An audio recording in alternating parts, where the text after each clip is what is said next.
شب عاشورہ یعنی 10 محرم کی رات امام حسین نے ان سے ارشاد فرمایا، حضرت عباس سے جو آپ کے بھائی تھے، کسی طرح یہ لڑائی کل تک مؤخر ہو جائے، رک جائے، کل تک لیٹ ہو جائے، اور آج کی رات ہمیں اللہ پاک کی عبادت کے لیے مل جائے۔ امام حسین فرما رہے ہیں کہ مجھے نماز، تلاوت قرآن اور کثرت کے ساتھ یعنی بہت زیادہ دعا مانگنا اور استغفار کرنا بہت پسند ہے۔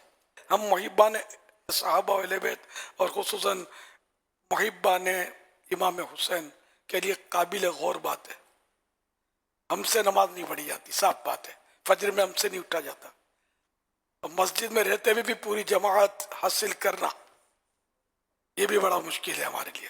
اور ہمارے امام سامنے دشمنوں کا لشکر اشرار موجود ہے جو خون کا پیاسا ہے، پانی مل نہیں رہا، پیاسے ہیں، بھوکے ہیں، کھانا بھی نہیں ملا، اور یعنی کہ بند کیا ہوا دشمنوں نے سب۔